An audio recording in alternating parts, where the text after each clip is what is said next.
即使一雙手救多少世人，推敲不到無常的運。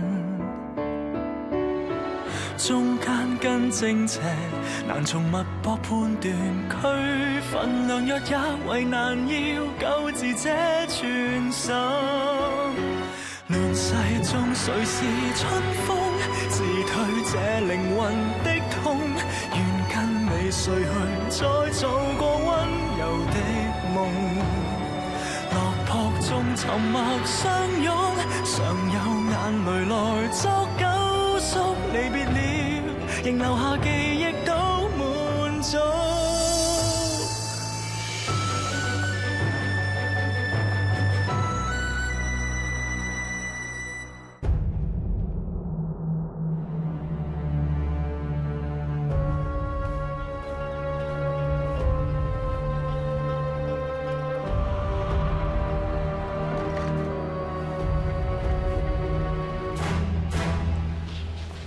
參見王爺，不必多禮。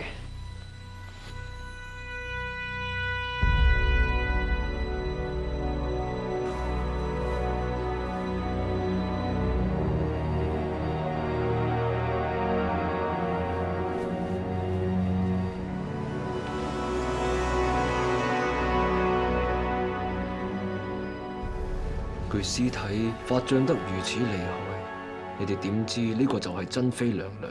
王爺，屍體發脹，容貌實在難以辨認。但係根據屍體嘅服飾同埋佢嘅飾物，我等可以肯定屍體就係珍妃娘娘。冇錯，我都可以做證。娘娘失蹤之時，服醫師你都在場。當日皇上命卑職到紫禁城接珍妃娘娘嘅時候，剛好服醫師都係一齊。若然死者確實係珍妃娘娘，咁何以竟會置身於井底？呢一層仲有待查證，事關重大，此事暫時不宜對外公開。本王要先行奏請太后，等太后再作定奪。係，王爺。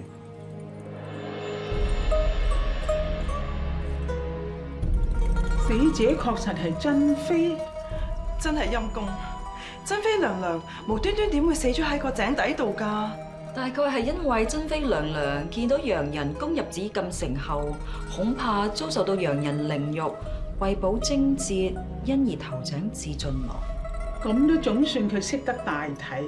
稟太后，珍妃娘娘一心趕往同皇上相聚，雖然途中不幸失散，但係按照常理，珍妃娘娘絕對唔會忽然跳井輕生㗎。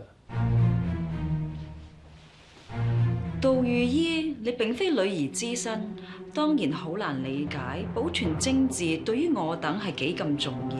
珍妃娘娘為咗保存皇上顏面，投井自盡係極有可能。余貴妃娘娘此言亦不無道理。珍妃娘娘真係可憐。如此說來，肯定珍妃係為咗顧全大清顏面而投井自盡。問題係珍妃娘娘投井自盡之時，應當如何向皇上交代？皇上龍體為和，亦都唔應該俾皇上再受刺激。呢件事暫時亦不適宜俾皇上知道。至於珍妃嘅遺體，先行揾個風水吉地埋葬，其他嘅事容後再算啦。臣遵旨。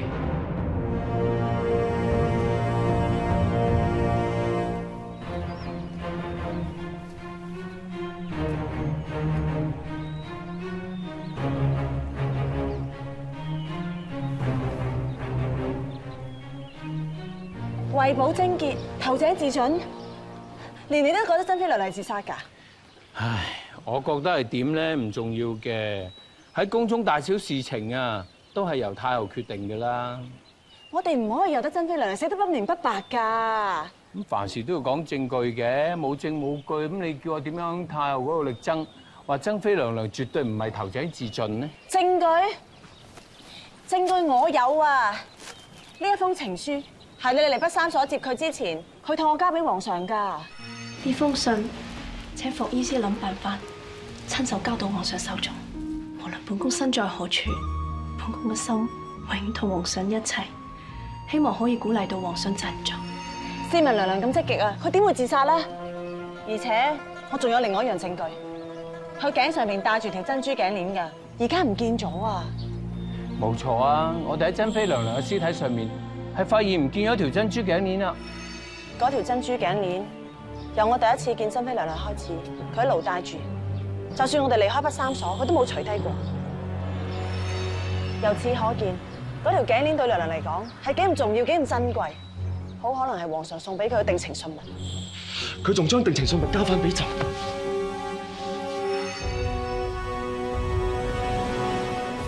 咁又點啊？咁如果珍妃娘娘如太后所講，佢係投井自殺嘅，咁點解死之前要除低條頸鏈啊？點解唔帶住一齊投井啊？咁由我哋發現珍妃娘娘到佢投井自盡中間發生過啲咩事，遇到啲咩人，我哋根本無從得知。或者佢喺逃走嘅時候已經唔見咗條珍珠頸鏈呢？咁咪係咯，咩都有可能啊嘛，亦都有可能係俾人搶嘅，而搶佢嗰個人就係真兇。咁事隔咗咁耐咯，去邊度揾翻條珍珠頸鏈呢？咁咪要去查咯，唔通有得珍妃娘娘死得不明不白啊？你唔好查啊嘛，我去查。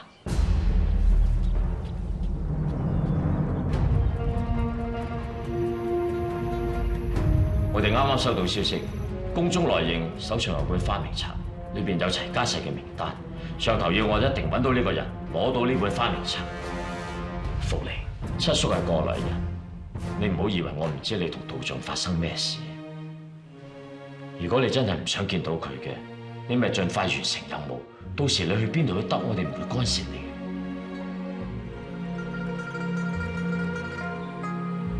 道兄要落井底，究竟想睇啲咩咧？之前我檢查過珍妃娘娘嘅屍體，發現娘娘兩隻手嘅手指甲都崩晒。我懷疑娘娘跌落井底之時，可能仍然在生。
杜御醫，你係話珍妃娘娘係俾人推落井嘅？回王爺，珍妃娘娘性格剛烈，若然要投井以保貞節，斷唔會輕易後悔。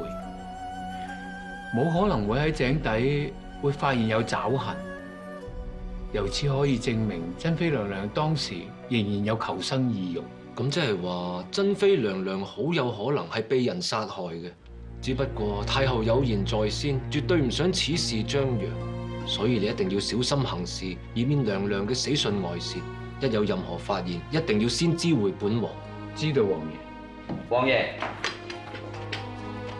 聯軍交嚟嘅俘虜名單同公文，放低先。係。該杜姨。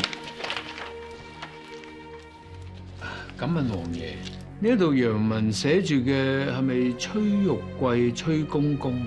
冇錯，呢個正正就係崔玉貴嘅洋文譯名。呢一個就係當日崔公公被捉嘅日子啊！係啊，佢就喺西曆嘅呢一日俾洋人捉走，亦即係陰曆7月23。卑職記得皇上講過，太后命崔公公到紫禁城接珍妃娘娘嗰一日係7月21，點解前後會相差2日呢？呢點確實有啲奇怪。最奇嘅就係崔公公翻到京城，見到太后同王爺，點解仍然隻字不提，講到自己好似當時即刻俾洋人捉咗佢咁？咁呢2日究竟崔公公做過啲咩呢？照咁睇嚟，呢個崔玉貴真係相當可疑。只不過佢係太后身邊嘅人，想要查佢又唔想驚動太后，只怕有啲棘手。卑職有個理想嘅人選，可以助我哋一臂之力。係邊個？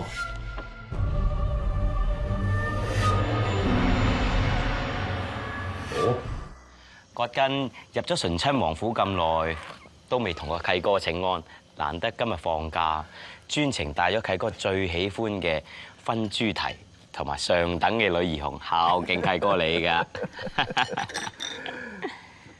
都係葛根你有情有義，唔似其他人咁對我呼之則來，揮之則去，簡直係當我崔玉貴唔係人咁看待。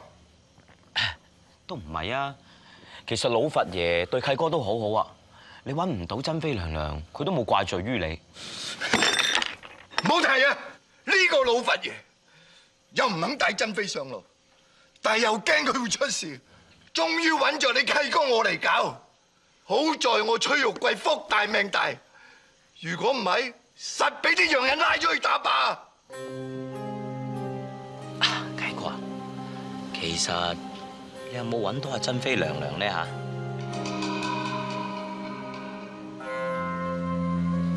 你問嚟做咩？衰八卦，衰八卦。唔好話契哥唔提醒你啊！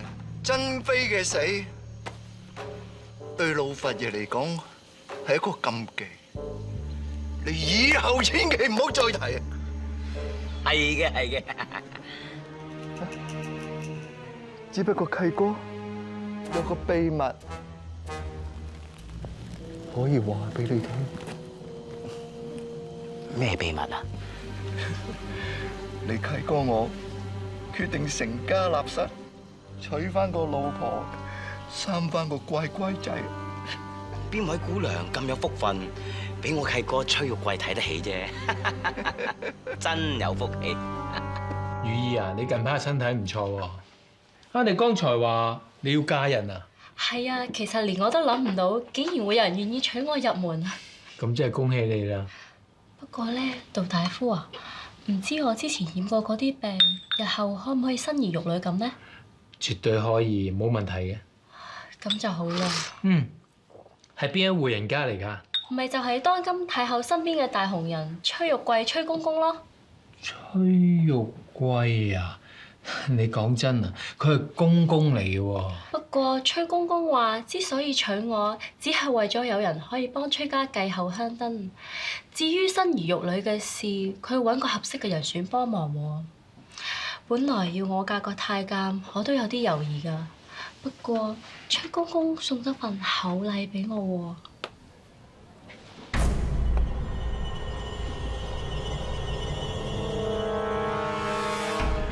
呢份厚禮真係崔玉貴送俾你㗎？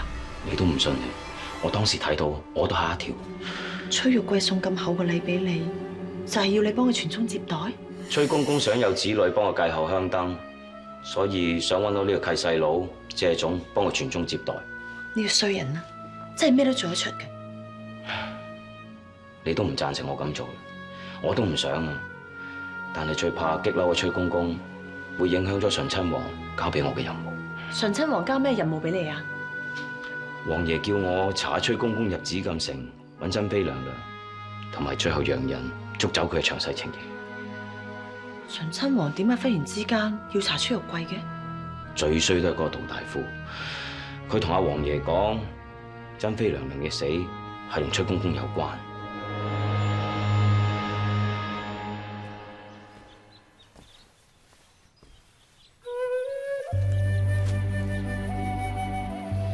珍妃娘娘，你放心啦，下次福靈再嚟嘅時候，一定會帶個真相過嚟，以為你在天之靈。你約我嚟，唔係只係要我拜一拜珍妃娘娘係嘛？我約你嚟係想同你傾下珍妃娘娘死於井底嘅事。你真係唔怕惹麻煩嘅。你咪一樣。表面裝作事不關己，背後咧就查珍妃娘娘嘅死因。咁你咪查到啲咩啊？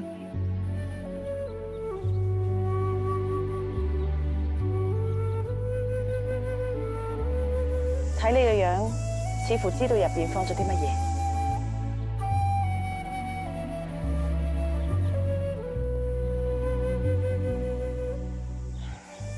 珍妃嘅死因，終於可以真相大白。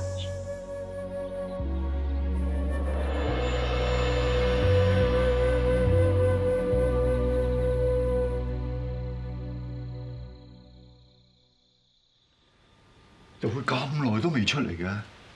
係契哥，成親啊係人生之中嘅大喜日子，咁你咪等阿嫂子化靚啲嘅妝先出嚟咯，唔使咁心急。我又唔信葛根，你唔心急啦。話晒今晚代我洞房嗰個係你啊！新娘到。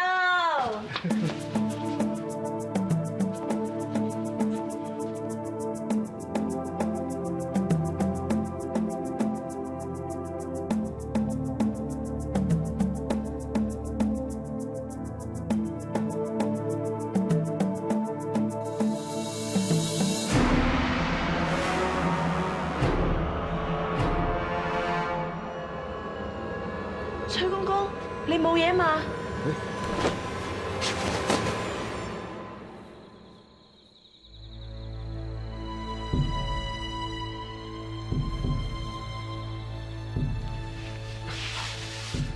你做咩事綁住我啊？發生咩事啊？哦，你哋喺啲酒嗰度落咗毒。收聲！崔玉貴，我嚟問你，珍妃娘娘係咪你殺㗎？你點解要殺佢啊？你講乜啊？我根本冇見過珍妃娘娘，我點殺佢啊？你唔使抵賴啦！你冇殺珍妃娘娘嘅呢啲珍珠點得嚟㗎？咩啊？呢條珍珠頸鏈我喺紫禁城嗰個無意中執到啫嘛，我點知道呢條頸鏈係珍妃娘娘㗎？你仲講大話！我根本就冇講過呢幾粒珍珠係屬於珍妃娘娘條頸鏈㗎。你唔好冤枉我啊！你有證據嘅就揾人拉我啊！你都係要我監生扭斷你啲手腳，你先肯認㗎啦！喂，俾老費爺知道你哋咁對我，實挺斬頭㗎你哋！就算我哋被斬頭，相信你都冇命見到。我哋喺你啲酒除咗落埋藥之後，仲落咗毒藥。如果你唔肯招認毒性發作嗰陣，你就會全身痕癢，跟住全身劇痛，最後仲會全身潰爛而死。點啊？係咪覺得全身都好痕咁啊？你以為咁就嚇到我啊？咁你咪即管唔好講啦。相信一炷香之後，就算有解藥，都救你唔到噶啦。解藥就喺呢度。你想痕住講，我痛住死啊！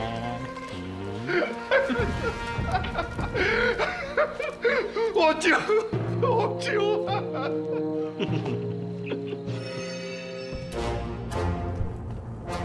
當日老佛爺命我返回紫禁城，召走珍妃娘娘。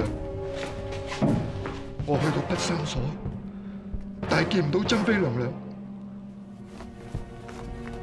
到宮就見到啲洋人到處搶掠。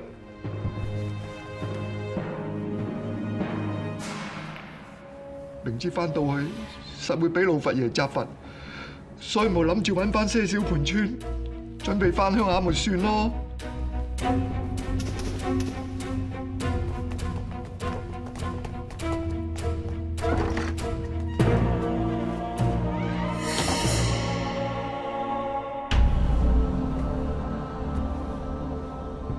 誰不知竟然俾我無意中遇到珍妃娘娘。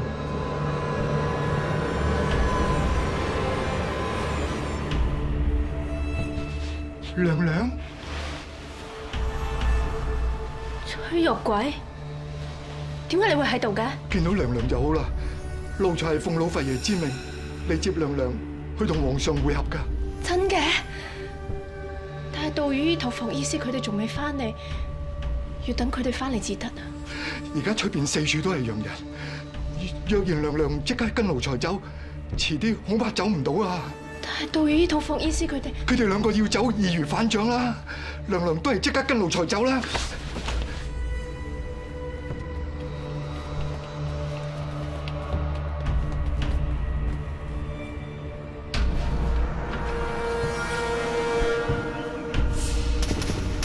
走啦，娘娘！今日報告啊！點解你有咁多珍寶㗎？奴才諗住路上需要盤川，我隨手攞啲嚟傍身咯。你講大話！呢啲全部都係珍寶，你隨便買一件都夠你活埋下半世。如果你淨係為咗盤川嘅，邊使你咁多？你仲有冇煩啲啊？莫講話呢啲珍寶，我全部都要，連你身度戴住呢條珍珠頸鏈，我都要。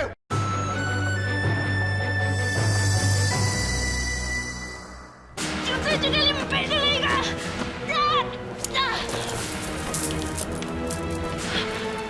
仲執啲人唔係你㗎，俾翻本宮啊！俾翻本宮啊！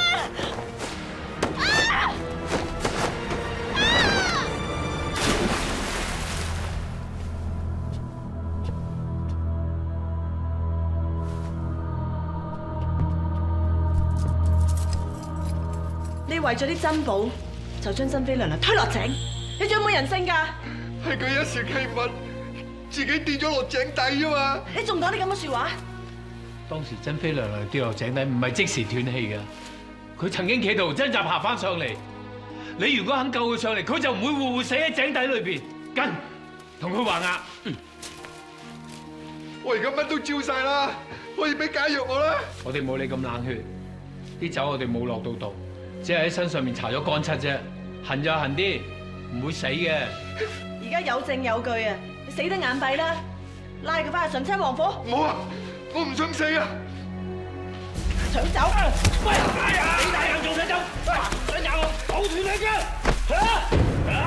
喺玉簪附近嘅位置，聞咗一隻倒吊福樹嘅花愁。小心！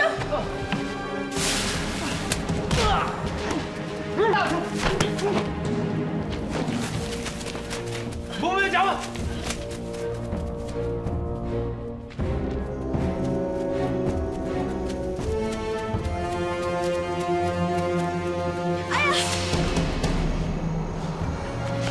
你冇事啊嘛？我好似扭咗隻腳啊！咁依家點啊？國根，你去追佢，幫我睇佢小姐。唔好啊，國根！所謂窮寇莫追啊，都唔知對方有幾多人，咁樣默默然追係好危險㗎。唉，真係唔抵。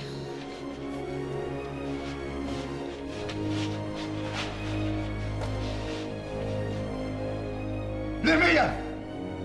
好放咗我咯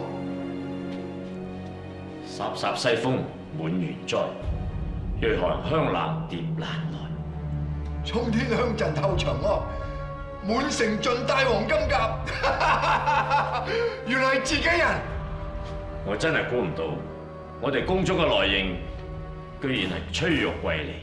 既然知道大家係自己人，仲唔即刻解開我？嗱，我只係求財嘅啫。你哋同朝廷嘅瓜葛，我一概唔理。而家朝廷奸細嗰本花名冊喺我手度，只要你哋俾得起銀兩，我就賣埋俾你哋。銀兩方面冇問題，只要你交出本花名冊，我就保你平安。一言為定。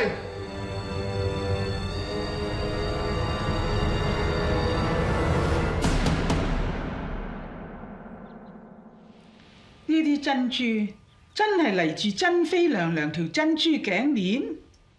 係。咁何解珍妃娘娘嘅珍珠頸鏈又會落到崔玉貴你嘅手中呢？你明明話揾唔到珍妃娘娘㗎。回老佛爺，兩位貴妃娘娘，奴才確實係揾唔到珍妃娘娘。條珍珠頸鏈係當日老佛爺命奴才返回紫禁城接珍妃娘娘之時，奴才無意中執到嘅，只係奴才一時貪心，隱瞞老佛爺，企圖將條珍珠頸鏈據為己有。然則，崔公公，你又何以等到今時今日，突然之間決定要嚟向老佛爺謝罪呢？因為奴才實在抵受唔住良心嘅責備，奴才不單止辦事不力，冇辦法完成老佛爺交託嘅任務，仲要起咗貪念，企圖試探珍妃娘娘嘅遺物，奴才實在罪該萬死，懇請老佛爺治罪。崔玉貴，你知唔知道你所犯嘅係死罪？奴才死不足惜，但係老佛爺對奴才恩重如山，奴才唔想因為今次嘅失職，間接令至珍妃娘娘投井自盡，連累老佛爺被世人誤會。即使要奴才以死問罪，只要能夠為老佛爺洗脫污名，奴才死而無憾。夠啦！喊到哀家心都煩晒。奴才知罪。崔玉貴，你辦事不力，揾唔到娘娘，間接令到娘娘遇上不測，你仲私吞娘娘遺物，論罪該誅。老佛爺責備得善，奴才自知罪孽深重，死而無怨。乃念你侍奉哀家多年，況且珍妃娘娘係為保貞節而投井自盡，實在係與你無關，姑且哀家就免去你死罪。謝老佛爺開恩。死罪可免，活罪難饒。哀家決定免去你二品官位，調你去醇親王府作僕役，淨思己過。謝老佛爺，謝老佛爺。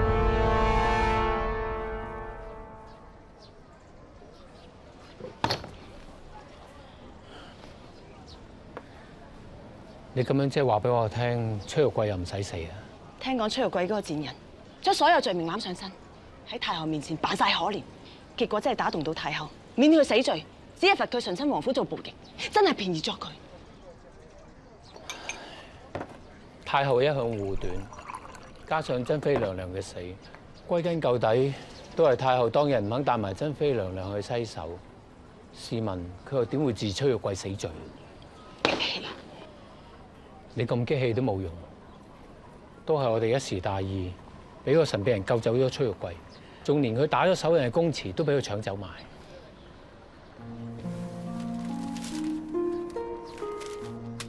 呢封信係珍妃娘娘託我交俾皇上，你就幫我完成呢個任務啊！當日娘娘失蹤，皇上已經受唔住刺激暈咗。如果俾佢知道娘娘已經遭逢不幸，我真係想象唔到皇上可唔可以承受得到呢個打擊。相信娘娘在天之靈，絕對唔希望皇上意志消沉。希望呢一封信可以令到皇上重新振作，你就當係完成娘娘個遺願啦。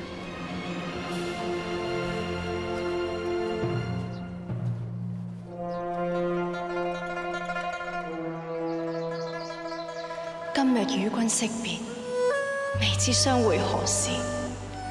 淚長流，情難斷，望君珍重，勸君惜福。莫被兒女情耽誤少年頭。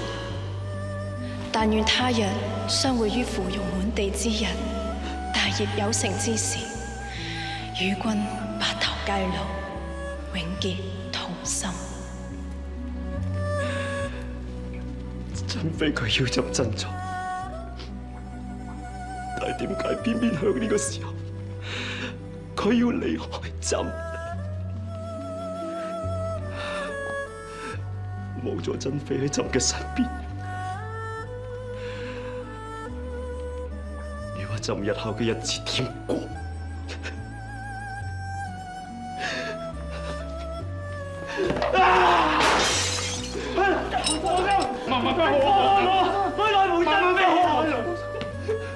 皇上如果死咗，仲有邊個幫珍妃娘娘報仇啊？你講咩啊？你話珍妃嘅死令有來整？嚇？阿媽，點解我哋唔坐馬車嘅？因為阿馬收到消息，醇親王今次想將八國聯軍同阿義和團嘅責任推晒喺阿馬身上，所以我哋走係唔俾得人知㗎。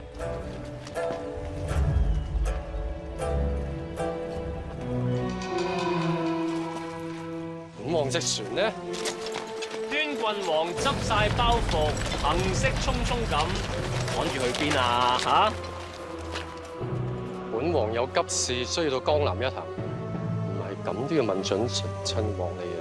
端郡王言重啦，只不過太后剛剛頒下懿旨，要端郡王立即入宮共商要事，本王咪唯有趕嚟通知端郡王咯。我點知係真係假？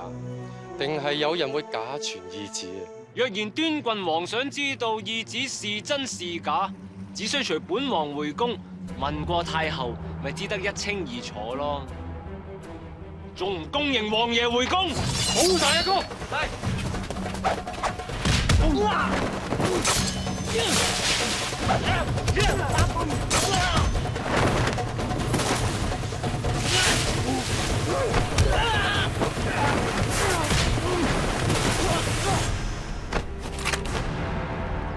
端郡王，請。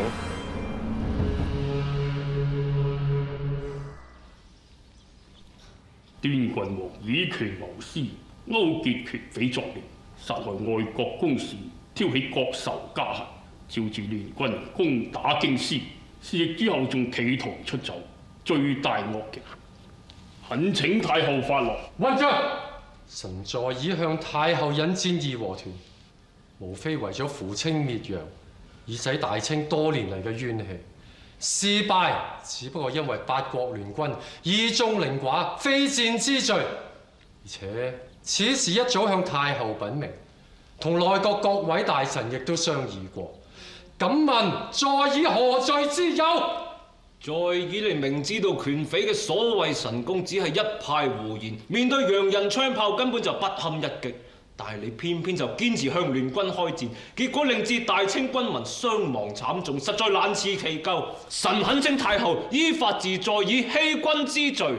臣在以乃係大清皇族八旗子弟，太后若然強加之，莫須有罪名於在以身上。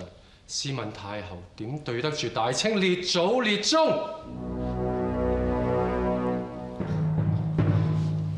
稟太后，若然姑息養奸，放過呢個引致八國聯軍入京嘅罪魁禍首，恐怕難以向萬民交代。國有國法，家有家規，有法不依，如何治國？臣懇請太后依法治在以應得之罪。你哋亦言之有理，不過在以話晒都係姓愛新覺羅。皇上駕到！臣參見皇上。平身。謝皇上。朕聽聞太后與眾卿家今日就會就在以之前所犯罪行作出裁決。朕有幾句說話，實在不吐不快。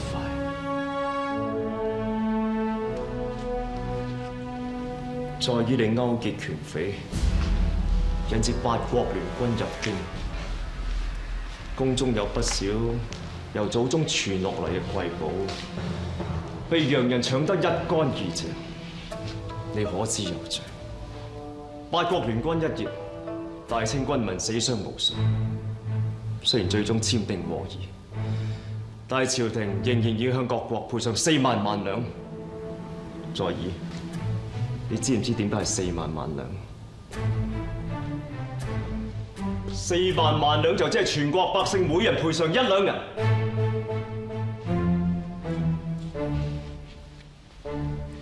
在以你為咗一己私欲，連累全國上下無辜受害，令大清顏面無存，你簡直罪無可恕。之前你落毒害朕，朕都可以算數。但係令到亂軍入城，令到珍妃無辜慘死，朕絕對唔會饒恕你。無論如何，在義都係大清皇族，皇上你同宗同祖。太后，請你為在義講句公道説話。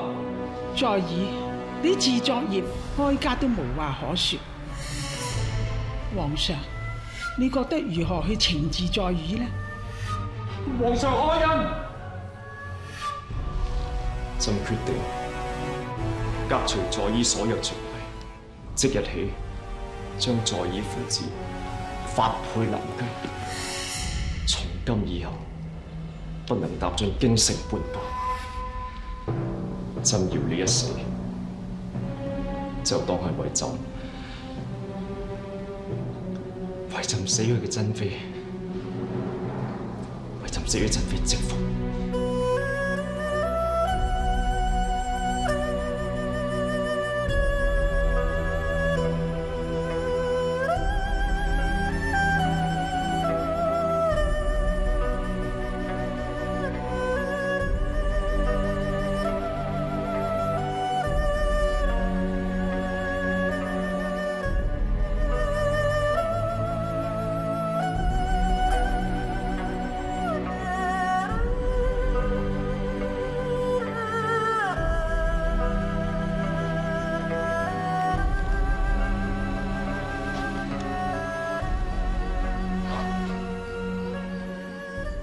珍妃，朕已經將謀害你嘅人治罪，太后亦都答應正式追封你為貴妃，至少從今以後，朕都可以堂堂正正咁去拜祭你。希望你在天之靈得以明白。仲有，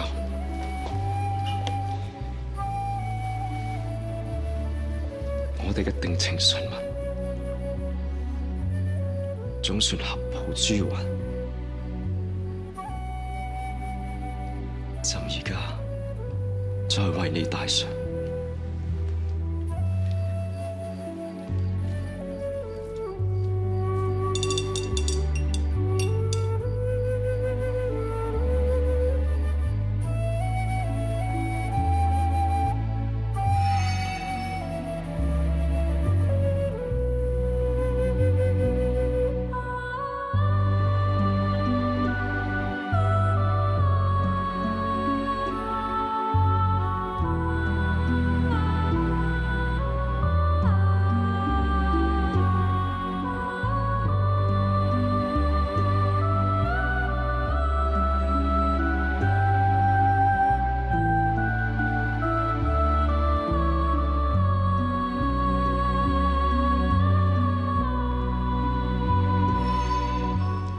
朕枉為人父，連自己嘅妻子都保護唔到。朕知道珍妃你一直寄望，有朝一日，朕能夠重掌朝政。朕向天發誓，總有一日，朕要太后知道。佢所做嘅一切都係錯嘅。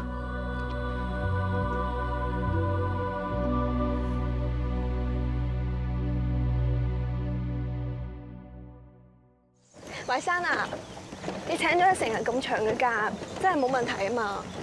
放心啦，我難得有一日假期，大家玩得開心啲。嗯。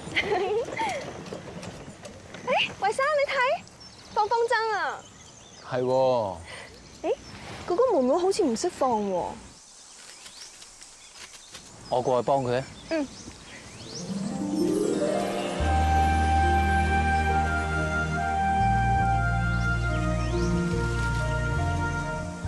你睇姑爺玩得幾開心，睇嚟佢真係好中意小朋友啊！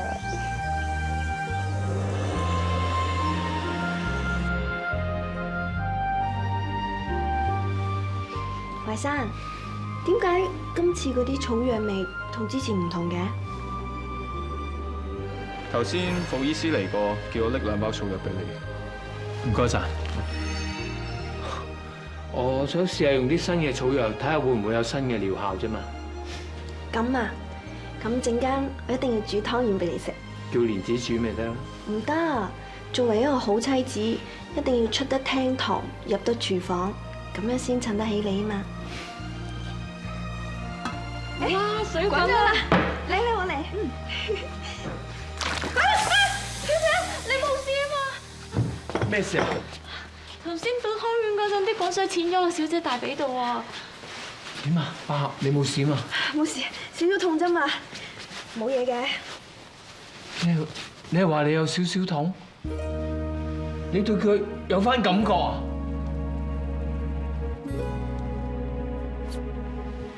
好彩有件衫隔住，應該冇咩大礙嘅。你而家對腳仲有冇感覺啊？少少咁咯。咁你試下喐下隻腳趾嚟睇下。我盡晒力噶啦。哦，唔好心急，唔好心急，慢慢嚟。你而家對腳有翻感覺，即係隨時會喐得翻噶。希望啦。或者去翻查醫書，睇下有冇啲特別嘅療法，可以令你加快康復。喂，生小姐啊，你睇下姑爺幾緊張你，知道你對腳有翻少少感覺啫，開心到好似中咗狀元咁喎。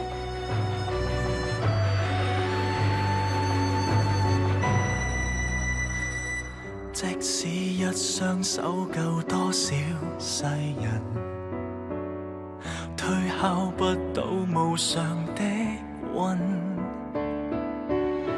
中間跟正邪難從脈搏判斷，區分量弱也為難，要救治這全心。亂世中誰是春風，自退這靈魂的痛，願跟你睡去，再做個溫柔的夢。